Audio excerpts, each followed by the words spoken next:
اگر میں کہوں کہ جب سے دنیا قائم ہوئی ہے اس وقت سے لے کر آج تک میں دنیا کا ظالم ترین، بدترین، بلکہ خون خار درندہ ہوں اور خوش قسمت ترین انسان بھی ہوں تو یہ بالکل صحیح تعارف ہوگا۔ میں ضلع مظفر نگر کی تحصیل کے مسلم راجپوت اکثریت والے ایک گاؤں میں ایک گڈریے کے گھر آج سے تقریباً 42-43 سال قبل پیدا ہوا۔ ہمارا گھرانہ نہایت مذہبی لیکن جرائم پیشہ تھا۔ والد اور چچا جرائم پیشہ گروہ کے سرغنوں میں سے تھے۔ لوٹ مار اور ظلم خاندانی طور پر گھٹی میں پڑا تھا۔ 1987 میں میرٹھ کے فسادات کے موقع پر میں اپنے والدین کے ساتھ رشتہ داروں کی مدد کے لیے گیا اور ہم دونوں نے کم از کم 25 مسلمانوں کو اپنے ہاتھوں سے شہید کیا۔ اس کے بعد مسلمانوں سے نفرت کے جذبے سے میں بجرنگ دل میں شامل ہوا۔ میں نے بابری مسجد کی شہادت کے سلسلے میں 1990 میں بہت سے مسلمانوں کو شہید کیا۔ بٹھانا میں ایک بہت مشہور مسلمان بدماش تھا جس سے پورے علاقے کے غیر مسلم تھراتے تھے۔ میں نے اپنے ایک ساتھی سے مل کر اس کو گولی مار دی۔ قرآن مجید میں 30ویں پارے میں سورۃ بروج ہے۔ اس میں اللہ تعالیٰ نے تاریخ انسانی کے ایک شفاقانہ واقعہ کا ذکر کیا ہے۔ تب اسلام دشمنوں نے اسلام قبول کرنے والوں کو خندقوں کی آگ زندہ جلا دیا تھا اور ان کے جلنے کا تماشا دیکھتے رہے تھے۔ میں اصحاب الاخدود سے کوئی کم ظالم نہیں ہوں۔ میں نے بھی اپنی اسلام کی نام لیوا بھتیجی کو خندق میں دھکیل کر آگ لگائی تھی اور اسے آگ کے شعلوں میں جلتے ہوئے دیکھ کر خوشی کا اظہار کیا تھا۔ اس کا قصور بھی یہی تھا، وہ رب واحد پر ایمان لے آئی تھی اور اصحاب الاخدود کی طرح میں مشرکین میں سے تھا۔ تاریخ انسانی کا یہ بدترین واقعہ میرے ہاتھوں رونما ہوا، اسی لیے میں اپنے آپ کو تاریخ انسانی کا ظالم اور بدترین انسان سمجھتا ہوں۔ اگر اللہ تعالیٰ نے توبہ کا دروازہ کھلا نہ رکھا ہوتا تو میرے احساس ظلم کی آگ دوزخ کی آگ سے بھی بڑھ کر اذیت ناک ہوتی۔ میں اصحاب الاخدود سے اس لحاظ سے مختلف ہوں کہ رب رحمان نے مجھے توبہ کی توفیق دی۔ جب مجھے اپنے ظلم کا احساس ہوا تو میں نے اللہ کے حضور اپنے ظلم کا اعتراف کیا اور اس کی وحدانیت کو قبول کر لیا۔ میرے قبول اسلام کا واقعہ ہر مایوس اللہ جب میرے جیسے شفاق قاتل کے ساتھ ایسا کرم کر سکتا ہے تو پھر کسی اور کو مایوس ہونے کی کوئی ضرورت نہیں۔ میرے ایک بڑے بھائی تھے۔ مظالم اور جرائم کا ارتکاب کرنے کے باوجود ہم دونوں بھائیوں میں حد درجہ محبت تھی۔ میرے بھائی کی 2 لڑکیاں اور 2 لڑکے تھے اور میری کوئی اولاد نہیں تھی۔ ان کی بڑی لڑکی کا نام ہیرا تھا۔ وہ عجیب دیوانی لڑکی تھی، بہت ہی باوق، جذباتی تھی، جس سے ملتی بس دیوانوں کی طرح اور جس سے نفرت کرتی پاگلوں کی طرح۔ کبھی کبھی ہمیں خیال آتا کہ شاید اس پر ہوائی اثر ہے۔ اسے متعدد سیانوں کو بھی دکھایا مگر اس کا حال جوں کا توں رہا۔ اس نے 8ویں کلاس تک اسکول میں پڑھا، بڑی ہو گئی اور اسے گھر کے کام میں لگا دیا، مگر اس کو آگے پڑھنے کا شوق تھا۔ اس نے گھر والوں کی مرضی کے بغیر ہائی اسکول میں داخلے کا فارم بھر دیا۔ فیس اور کتابوں کے لیے اس نے 8 دن تک کھیتوں میں مزدوری کی۔ جب کتابیں اس کی سمجھ میں نہ آئیں تو ایک برہمن کے گھر اس کی لڑکی سے پڑھنے جانے لگی۔ برہمن کا ایک لڑکا بدماش اور ڈاکو تھا۔ اس نے ہیرا کو بہکایا اور ایک رات اسے اپنے ساتھ لے کر فرار ہو گیا۔ وہ اس کو برود کے قریب ایک جنگل میں لے گیا۔ وہاں ڈاکوؤں کا ایک گروہ رہتا تھا۔ وہ اس کے ساتھ چلی تو گئی مگر وہاں پہنچ کر اسے اپنے ماں باپ کی بدنامی اور اپنی غلطی کا احساس ہوا تو پچھتانے لگی۔ وہ چپکے روتی۔ اس گینگ میں ادریس پور کا ایک مسلمان نوجوان بھی شامل تھا۔ ایک روز اس نے ہیرا کو روتے ہوئے دیکھ لیا۔ رونے کی وجہ پوچھی تو ہیرا نے اسے بتایا، کم سمجھی کے باعث جذبات میں بہہ کر میں اس کے ساتھ تو آ گئی ہوں مگر مجھے یہاں اپنی عزت خطرے میں لگ رہی ہے۔ مزید یہ کہ جب میں اپنے ماں باپ کی پریشانی کے بارے میں سوچتی ہوں تو دل رونے لگتا ہے۔ وہ مسلمان ایک ہمدرد اور صاحب کردار نوجوان تھا۔ اسے ہیرا پر ترس آ گیا اور اس نے اسے تسلی دیتے ہوئے کہا، میں ایک مسلمان ہوں اور ایک مسلمان اپنے عہد کا پابند ہوتا ہے۔ مسلمان جھوٹ نہیں بولتا اور نہ کسی کو فریب دیتا ہے، اس لیے تم اعتبار کر سکتی ہو۔ میں تجھے اپنی بہن بناتا ہوں۔ میں تمہاری عزت کی حفاظت ایک غیرت مند بھائی کی طرح کروں گا۔ میرا وعدہ ہے کہ میں تمہیں اس جنگل سے نکال کر صحیح سلامت تمہارے گھر پہنچانے کی کوشش کروں گا۔ ہیرا کو اس سے حوصلہ ملا۔ مسلمان نوجوان نے اپنے ساتھیوں سے کہا کہ یہ لڑکی تو بہت بہادر معلوم ہوتی ہے، ہمیں اپنے گروہ میں ایسی بہادر لڑکیوں کو شامل کر لینا چاہیے۔ اس کو جنگل میں مستقل رکھنے کا ایک ہی طریقہ ہے کہ اسے لڑکوں والے کپڑے پہنا دیے جائیں۔ سب ساتھیوں نے اس کی بات سے اتفاق کیا۔ ہیرا کو لڑکوں والے کپڑے پہنا دیے گئے اور اب وہ ہر جگہ ان کے ساتھ ہوتی۔ ہیرا نے دیکھا کہ 10-12 افراد کے اس گروہ میں مسلمان نوجوان کا کردار، رویہ اور برتاؤ سب سے الگ ہے۔ سوچ سمجھ کر رائے دیتا اور اس کی رائے ہمیشہ اچھی ہوتی۔ جب مال تقسیم ہوتا تو اس میں غریبوں کا حصہ بھی رکھتا۔ وہ ہیرا کو الگ کمرے میں سلاتا اور رات کو بار بار اٹھ کر دیکھتا کہ کوئی ساتھی ادھر تو نہیں گیا۔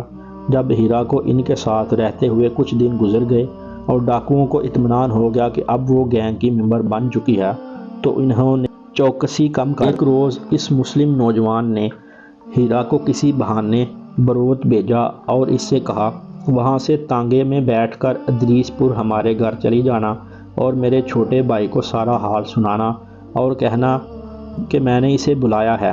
اسے یہ بتا دینا کہ یہاں آ کر کہے وہ لڑکی بروت والوں نے پکڑ کر پولیس کے حوالے کر دی۔ ہیرا نے ایسا ہی کیا جیسا اسے بتایا گیا تھا۔ اس کا بھائی جنگل میں آیا اور اپنے بھائی کے ساتھیوں کو ہیرا کے پولیس کے حوالے کیے جانے کی کہانی سنا دی۔ تاہم اس مسلمان نوجوان نے علیحدگی میں اپنے بھائی سے کہا کہ واپس جا کر ہیرا کو تھانے بھیج دو اور اس سے کہنا کہ وہ تھانے میں جا کر یہ کہے کہ ڈاکوؤں کا گروہ گاؤں سے اٹھا کر لے گیا تھا۔ میں بڑی مشکل سے جان بچا کر یہاں پہنچی ہوں اور میری جان خطرے میں ہے۔ ہیرا نے ایسا ہی کیا۔ آنے والوں نے بدانا سے رابطہ کیا۔ وہاں لڑکی کے اغوا کی رپورٹ پہلے سے ہی درج تھی۔ بڑھانا تھانے والے پولیس کو لے کر بروت پہنچے اور ہیرا کو اپنے ساتھ ہمارے گاؤں میں اس قدر بدنامی ہو چکی تھی کہ ہیرا کو گھر میں رکھنا بڑا مشکل تھا، مگر ہم نے پھر بھی اسے گھر میں رکھ لیا۔ اس نے بڑا یقین دلایا کہ اگرچہ ڈاکو مجھے اٹھا کر لے گئے تھے مگر میں نے اپنی عزت و ناموس کی حفاظت کی ہے۔ اس کی بات پر کسی کو یقین نہ آیا۔ میں ایک پڑھے لکھے رشتہ دار آ گئے۔ انہوں نے تجویز دی کہ ہیرا کا ڈاکٹری معائنہ کروا لو۔ تجویز موزوں تھی، اس لیے ہم دونوں بھائی اس کو بڑھانا ہسپتال لے گئے۔ ہم طے کر کے نکلے تھے کہ اگر قسمت تو آبرو سلامت ہوئی تو واپس لائیں گے ورنہ بڑھانا کی ندی میں پھینک آئیں گے۔ اللہ تعالیٰ کا کرم ہوا کہ معائنے کے بعد ڈاکٹر نے رپورٹ دی کہ ہیرا کی عصمت سلامت ہے۔ ہم خوشی و اطمینان سے گھر واپس لے آئے۔ جنگل سے واپس آنے کے بعد وہ مسلمانوں کا بہت ذکر کرنے لگی، ان کی اچھائیاں گنواتی اور ان کی تعریف کرتی، ہمیں بار بار یاد دلاتی کہ صرف مسلمان لڑکے کی شرافت کی وجہ سے میں بچ نکلنے میں کامیاب ہوئی ہوں۔ وہ مسلمانوں کے گھر جانے لگی۔ ایک مسلمان لڑکی نے اسے دوزخ کا کھٹکا اور جنت کی کنجی نامی کتاب پڑھنے کو دی۔ مسلمانوں کی کتاب اپنے گھر میں رکھی دیکھی تو میرا ہندوانہ تعصب شعلہ بار ہو گیا۔ میں نے اس کی خوب پٹائی کی اور اسے خبردار کیا کہ اگر آئندہ اس طرح کی کوئی کتاب میں نے گھر میں دیکھی تو تجھے ٹکڑے ٹکڑے کر ڈالوں گا۔ وہ میرے غصے اور ہندو مذہب سے میری محبت و عقیدت سے خوب آگاہ تھی۔ اس کے باوجود میری سختی اور دھمکی کا اس پر کوئی اثر نہ ہوا۔ اسلام اس کے دل میں گھر کر چکا تھا، اس لیے ہماری ناراضی، سختی اور دھمکی کی اسے کوئی پرواہ نہ تھی۔ ہماری سختی کا نتیجہ یہ نکلا کہ ایک مسلمان لڑکی کے ہمراہ جا کر اس نے ایک مولوی صاحب کے ہاتھ پر اسلام قبول کر لیا۔ وہ چپکے نماز سیکھنے، سمے یعنی وقتاً فوقتاً نماز پڑھنے لگی۔ اسلام قبول کرنے کے بعد وہ ہمارے گھرانے کو مشرکوں کا گھرانہ سمجھنے لگی تھی، اس لیے گھٹن محسوس کرتی، وہ پریشان اور اداس رہتی۔ ہر وقت ہنسانے والی لڑکی ایسی ہو گئی جیسے اس کا سب کچھ بدل گیا ہو۔ وہ بت پرست گھر کے ماحول سے اس قدر بیزار ہوئی کہ ایک بار پھر فرار ہو گئی۔ گاؤں کے ایک مولوی صاحب اپنی بیوی کے ہمراہ اسے پھولت چھوڑ آئے تھے۔ مولوی کلیم احمد صدیقی پھولت کے مشہور عالم دین ہیں۔ وہ کچھ دن ان کے گھر میں رہی۔ انہوں کے طور پر اسے اپنی بہن کے ہاں دلی بھیج دیا۔ وہاں اسے اپنی مرضی اور پسند کا ماحول ملا، خلوص بری محبت اور چاہت ملی۔ وہ مولوی صاحب کی بہن کو رانی پھپھو کہتی تھی۔ رانی پھپھو نے اس کی بہترین تربیت کی۔ وہ کم و بیش 1.5 سال دلی میں رہی۔ پھولت اور دلی کے قیام نے اسے ایسا مسلمان بنا دیا کہ وہ قرون اولیٰ کی عورت نظر آنے لگی۔ وہ قرآن مجید کی تلاوت کرتی تو سننے والوں کو ایسے محسوس ہوتا کہ قرآن نازل ہو رہا ہے۔ وہ شرک کی شب طریق میں 14ویں کا روشن چاند تھی۔ وہ پیاری بچی اپنے گھر والوں سے بہت پیار کرتی تھی، خصوصاً ماں کو وہ دل و جان سے چاہتی تھی، مگر اللہ تعالیٰ کی محبت کے آگے سب محبتیں پیچھے رہ گئیں۔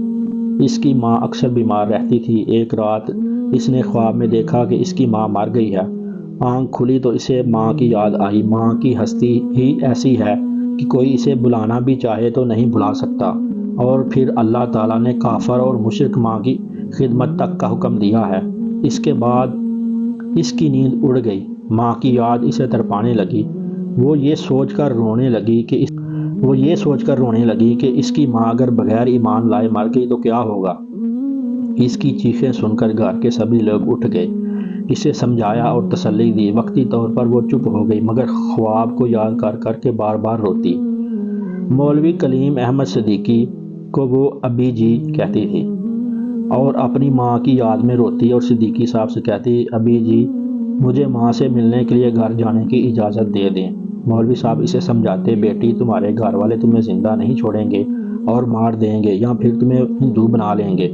اپنے ایمان کو خطرے میں محسوس کر کے وہ رک جاتی، مگر کچھ دن بعد ماں کی یاد آتی تو پھر گھر جانے کی ضد کرنے لگتی۔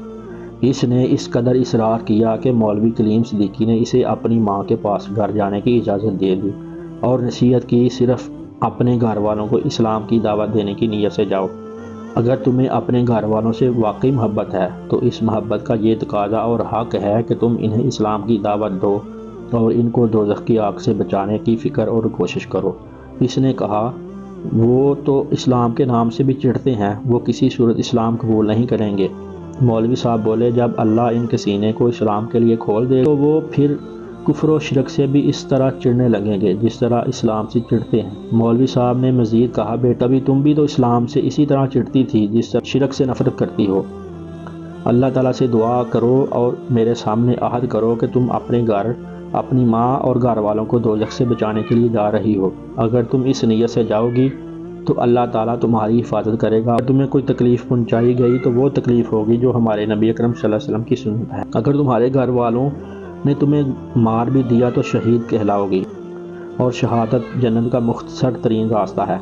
مجھے یقین ہے کہ تمہاری شہادت تمہارے گھر والوں کے لیے ہدایت کا ذریعہ بنے گی۔ اگر تم گھر والوں کو دوزخ کے عذاب سے بچانے کے لیے اپنی جان کی قربانی دے دیتی ہو تو یہ تمہارے لیے سستا مگر بہترین سودا ہوگا۔ مولوی کلیم صدیقی صاحب نے ہمیں بتایا کہ گھر کی طرف روانہ ہونے سے قبل اس نے 2 رکعت نماز پڑھی اور اللہ تعالیٰ کے حضور گھر والوں کو ہدایت کے لیے دعا کی اور انہیں دعوت اسلام دینے کی باقاعدہ نیت کی۔ پھر دلی سے پھلت اور وہاں سے گھر پہنچی۔ اسے دیکھ کر سب لوگ آگ بگولا ہو گئے۔ کسی نے اس کا حال نہ پوچھا۔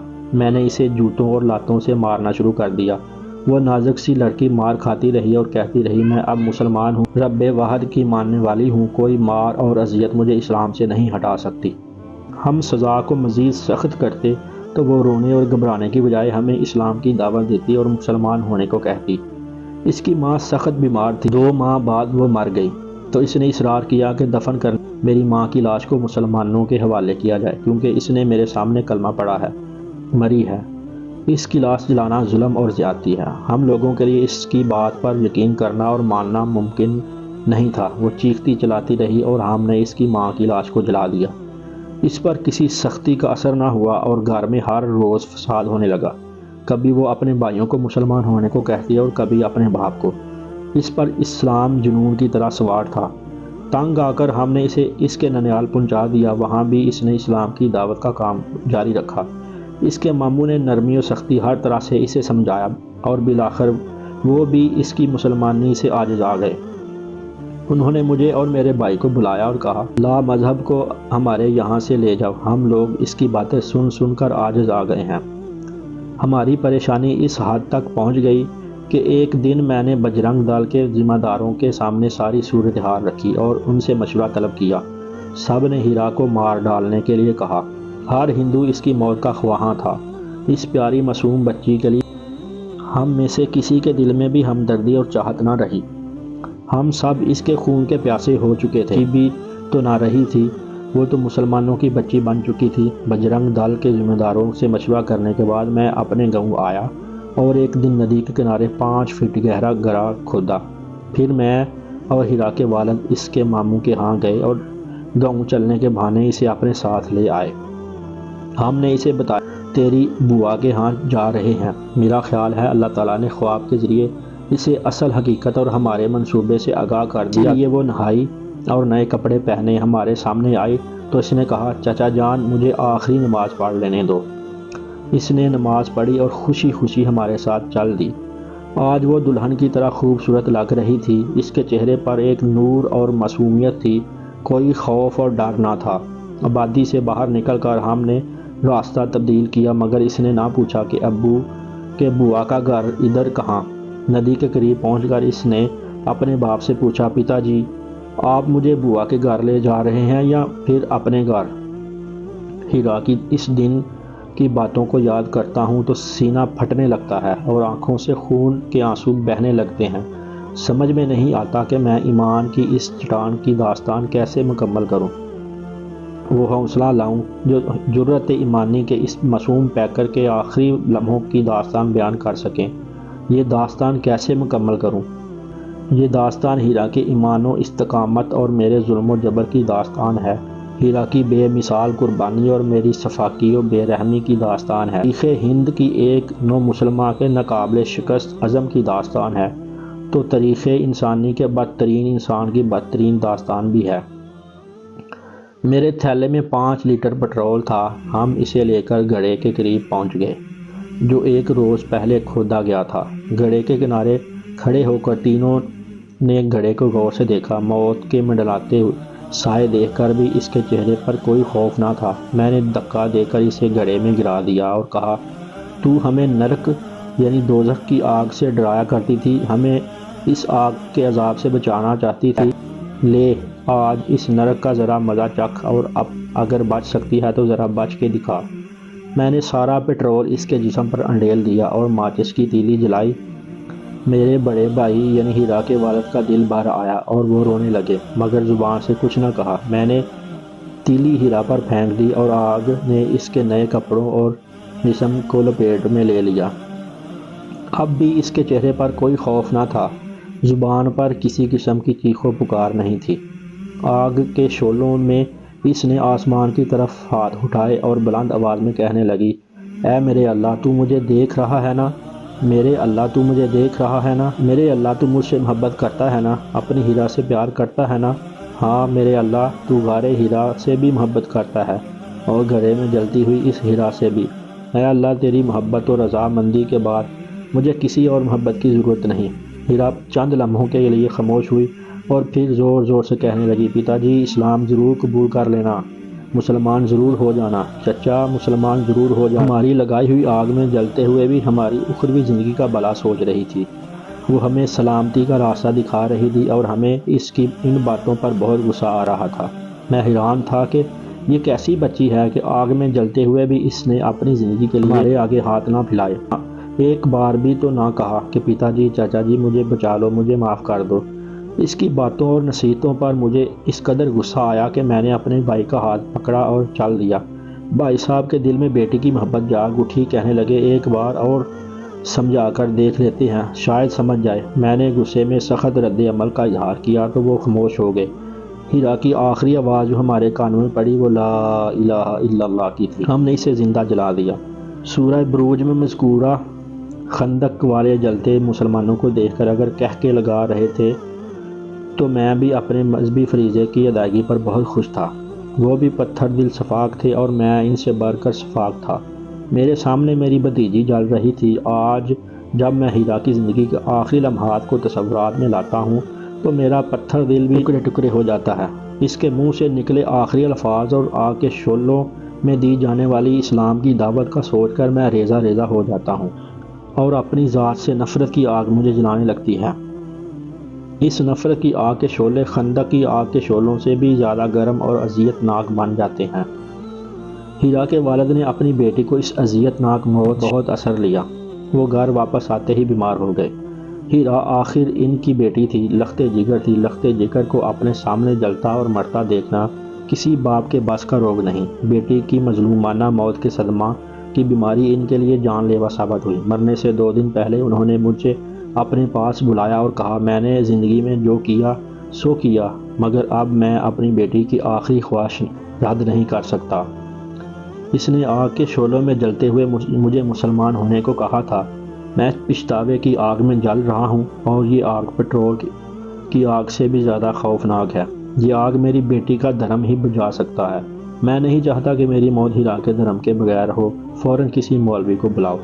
بھائی صاحب کی بیماری، اب ان کی باتوں نے مجھے بھی توڑ دیا تھا۔ میرے پتھر دل میں بھی دراڑیں پڑ گئیں۔ شاید میرے اندر کا ہندو کمزور ہو رہا تھا۔ میں نے بھائی صاحب سے قطعاً بحث نہ کی اور نہ انہیں اسلام قبول کرنے سے روکنے کی کوشش کی، بلکہ خاموشی سے اٹھا اور قریبی مسجد میں چلا گیا۔ مولوی صاحب آئے اور انہوں نے بھائی صاحب کو کلمہ پڑھایا۔ ان کا اسلامی نام عبد الرحمن رکھا۔ بھائی صاحب نے وصیت کی کہ مرنے کے بعد وہ مجھے اسلامی طریقے سے دفنانا۔ میرے لیے ان کی وصیت پر عمل کرنا بہت مشکل اور نہ کرنا بھی تکلیف دہ تھا۔ بہت سوچ بچار کے بعد میں نے بھائی کی آخری خواہش پوری کرنے کے لیے یہ کیا کہ علاج کے بہانے انہیں دلی لے گیا، وہاں اسپتال میں داخل کرایا۔ بیٹی کی موت کا صدمہ بہت گہرا تھا۔ کسی دوا نے ان پر اثر نہ کیا اور وہ انتقال کر گئے۔ اسلام قبول کرنے کے بعد وہ خاصے مطمئن تھے کہ انہوں نے اپنی بیٹی کی آخری خواہش کو پورا کر دیا ہے۔ ان کی موت بڑے پرسکون انداز میں ہوئی۔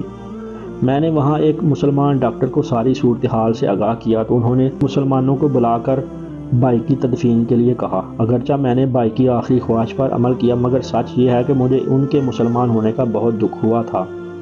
اب مجھے یقین ہو گیا تھا کہ میری بھابھی بھی یقیناً مسلمان ہو کر مری ہوگی۔ مجھے ایسے لگا کہ کسی مسلمان نے ہمارے گھر جادو کر دیا ہے اور وہ دلوں کو باندھ رہا ہے، اس لیے ایک ایک کر کے سب اپنے دھرم کو چھوڑ کر مر رہے ہیں۔ میں نے اس بارے میں کئی سیانوں سے بات کی۔ اوون جا رہا تھا، جس بس میں سوار ہوا وہ کسی مسلمان کی تھی اور ڈرائیور بھی مسلمان تھا۔ اس نے قوالی کی کیسٹ چلا رکھی، بڑھیا نام کے قوالی تھی۔ اس میں ہمارے نبی کریم صلی اللہ علیہ وسلم کو ایک بڑھیا کے ستانے اور آپ صلی اللہ علیہ وسلم کے اس کے ساتھ اچھے سلوک، اس کو سمجھانے اور پھر بڑھیا کے مسلمان ہو جانے کا قصہ تھا۔ سپیکر میرے سر پر تھا۔ قوالی نے میری سوچ کو بدل دیا۔ مجھے خیال آیا کہ جس نبی کا یہ قصہ ہے وہ جھوٹا نہیں ہو سکتا۔ جنجانہ میں بس رکی تو میں اوون جانے کی بجائے وہیں اتر گیا۔ میں نے اسلام کا مطالعہ کرنے کا فیصلہ کیا۔ واپسی کے لیے شاملی کی بس میں بیٹھا۔ اس میں بھی ایک کیسٹ چل رہی تھی۔ یہ پاکستان کے مولوی قاری حنیف صاحب کی تقریر تھی۔ تقریر میں موت اور موت کے بعد کے حالات بیان کیے جا رہے تھے۔ مجھے شاملی اترنا تھا مگر تقریر مکمل نہ ہوئی تھی۔ شاملی اڈے پر ڈرائیور نے ٹیپ کو بند کر دیا۔ قاری حنیف صاحب کی تقریر نے اس قدر متاثر کیا میں نے مظفر نگر کا ٹکٹ لے لیا۔ بگرا جا کر وہ تقریر ختم ہوئی۔ اس تقریر نے اسلام سے میرے فاصلے کو بہت کم کر دیا۔ میں بڑھانا روڈ پر اترا اور گھر جانے کے لیے بڑھانا کی بس پر سوار ہو گیا۔ میرے قریب ایک مولوی صاحب بیٹھے تھے۔ ان سے میں نے کہا، میں اسلام کے بارے میں پڑھنا اور معلومات حاصل کرنا چاہتا ہوں، اس سلسلے میں آپ میری رہنمائی کریں۔ انہوں نے کہا، آپ کھلت جائیں اور وہاں مولوی کریم صاحب سے ملیں۔ ہمارے علاقے میں ان سے زیادہ پڑھا لکھا اور مناسب آدمی کوئی نہیں۔ میں نے ان سے مولوی کلیم صدیقی صاحب کا پتہ لیا اور گھر جانے کی بجائے کھلت چلا گیا۔ مولوی کلیم صدیقی صاحب گھر نہ تھے، وہ کہیں گئے ہوئے تھے اور اگلے روز انہیں واپس آنا تھا۔ چنانچہ رات میں نے وہیں ٹھہرنے کا فیصلہ کیا اور رات کو ایک ماسٹر صاحب نے مجھے کلیم صدیقی صاحب کی کتاب آپ کی امانت آپ کی سیوا پڑھنے کو دی۔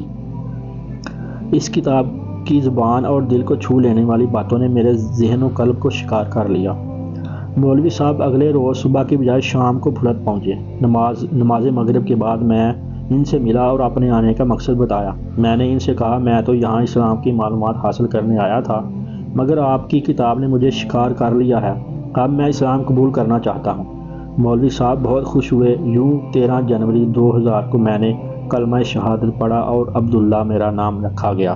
رات میں نے وہیں قیام کیا اور مولوی صاحب سے 1 گھنٹہ طویل ملاقات کی۔ اس ملاقات میں میں نے انہیں اپنے ظلم و سفاکی اور اسلام دشمنی کی داستان سنائی۔ ہیرا کی کہانی سن کر مولوی صاحب دیر تک روتے رہے اور بتایا کہ ہیرا ہمارے یہاں ہی مقیم تھی اور پھر میری بہن کے پاس دلی چلی گئی تھی۔ اپنے ظلم و سفاکی کا شدید احساس ہوتے ہی میری حالت بہت خراب ہو گئی۔ میں دھاریں مار مار کر رونے لگا۔ مولوی صاحب نے تسلی دیتے ہوئے بتایا کہ اسلام گزشتہ سارے گناہ ختم کر دیتا ہے، مگر میرے دل کو پھر بھی اطمینان نہ ہوا کہ بھلا اس درجے کی صفاکی اور زندگی کو کس طرح معاف کیا جائے۔ اور درندگی کو کس طرح معاف کیا جا سکتا ہے۔ مولوی صاحب نے کئی مثالیں دے کر سمجھایا کہ اسلام قبول کرتے ہی پچھلے سارے گناہ معاف ہو جاتے ہیں۔ انہوں نے مزید کہا، آپ نے بڑی تعداد میں مسلمانوں کو قتل کیا، اب کچھ مسلمانوں کی جان بچانے کی کوشش کریں، اس طرح آپ کے دل کو اطمینان و سکون ملے گا۔ قرآن کا فرمان ہے، نیکیاں گناہوں کو زائل کر دیتی ہیں۔ میں نے مولوی صاحب کی بات پلے باندھ لی۔ اب کوئی حادثہ ہو یا بیماری یا کوئی مسلم کا فساد ہو، میں مسلمانوں کو بچانے کی کوشش کرتا ہوں۔ میں جانتا ہوں کہ میں کسی مرنے والے کو نہیں بچا سکتا، مگر کوشش کرنے والا بھی بچانے والے کی طرح ہوتا ہے، اس لیے کوشش کرتا ہوں کہ شاید کچھ ازالہ ہو جائے۔ گجرات میں مسلم فسادات ہوئے تو میں نے موقع غنیمت جانا اور وہاں ہندو بن کر بہت سے مسلمانوں کو محفوظ جگہ پہنچایا۔ متعدد بار مسلمانوں کو یلغار کے خطرے سے پہلے ہی ہوشیار کر دیا۔ میں ہندوؤں کے اجلاسوں میں بھی شریک ہوتا تھا، اس لیے مجھے ان کے منصوبوں کا پہلے ہی پتہ چل جاتا تھا۔ میں نے کم و بیش 11 حملوں کی قبل از وقت اطلاع دے کر مسلمانوں کو محفوظ مقامات پہنچنے کا موقع دیا۔ میں سمجھتا ہوں کہ یہ میرے اللہ کا کرم تھا جس نے مجھے اپنے سابقہ مظالم کے ازالے کی توفیق دی، اور ایک کام تو اللہ تعالیٰ نے مجھ سے ایسا لیا جس سے میرے دل کو بڑا سکون ملا۔ میں ایک مدرسے جس میں 400 بچے زیر تعلیم تھے، ہندوؤں نے بچوں سمیت مدرسے کو جلانے کا پروگرام بنایا تھا۔ میں نے پہلا کام یہ کیا کہ تھانہ انچارج کو اطلاع دی اور مدرسے کی حفاظت کے لیے راضی کیا۔ دوسرا کام یہ کیا کہ ہندو حملہ آوروں کے لشکر کی آمد سے 10 منٹ قبل مدرسے میں پہنچ گیا۔ میں نے اپنے ہاتھوں سے پچھلی دیوار توڑی اور 400 معصوم بچوں کو وہاں سے بھگا دیا۔ یہ کام کر کے میرے دل کو تسلی ہوئی کہ جب ہیرا کو پتہ چلے گا کہ میں نے اس کے 400 مسلمان بھائیوں کو ہندوؤں کے ہاتھوں جلنے سے بچایا ہے تو مجھے یقیناً معاف کر دے گی۔ میں 3 ماہ تک گجرات میں رہا اور ہر لمحے کو مسلمانوں کے لیے وقف کیے رکھا۔ پھر بھی جب مظالم پر نگاہ ڈالتا ہوں تو دل میں خیال پیدا ہوتا ہے کہ میرے مظالم اس قدر زیادہ ہیں کہ شاید کبھی ان کا ازالہ نہ کر سکوں۔ اکیلی ہیرا کا قتل ہزاروں قتلوں پر باری تھا۔ پھر مولوی کلیم صدیقی کی بات ذہن میں آ کر مجھے تسلی دینے لگتی ہے کہ اللہ تعالیٰ کی رحمت ناقابل تصور حد تک وسیع ہے۔ تمہارے مظالم اس کی رحمت کے سامنے کچھ حیثیت نہیں رکھتے۔ موت کا وقت اور بہانہ تو اس نے خود طے کیا ہے۔ جس اللہ نے آپ کو ہدایت سے نوازا ہے وہ آپ کو معاف کرنے پر کیوں قادر نہیں ہے۔ مولوی کلیم صاحب نے اسلام سیکھنے اور سمجھنے کے لیے مجھے تبلیغ کے لیے جماعت کے ساتھ جانے کا مشورہ دیا۔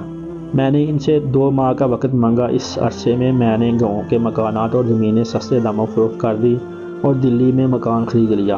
اپنی بیوی، 2 بھتیجوں اور ہیرا کی بہن کو اسلام کی دعوت دی، انہیں قائل کیا اور پھلت لے جا کر انہیں کلمہ پڑھوایا۔ اس کام میں 2 ماہ کی بجائے پورا سال لگ گیا۔ اس کے بعد میں جماعت کے ساتھ جانے لگا۔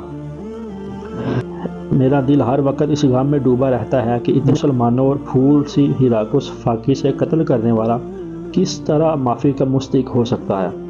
میری اس پریشانی کو دیکھتے ہوئے مولوی صاحب نے مجھے قرآن مجید خاص طور پر سورۃ بروج بار بار پڑھنے کو کہا۔ اب یہ مجھے زبانی یاد ہے اور اس کا ترجمہ بھی۔ 1400 سال پہلے کیسی سچی بات میرے اللہ نے کہی تھی۔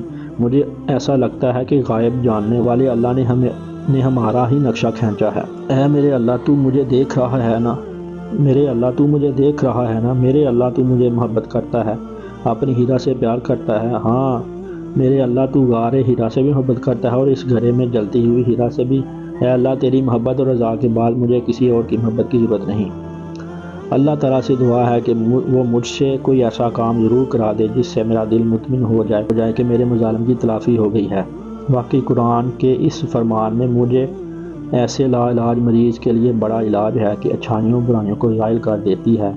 اس لیے گجرات کے فسادات میں کچھ معصوموں کی مدد اور ان کی جانیں بچانے کی کوشش سے میرے دل کو کسی حد تک تسلی ہوتی ہے۔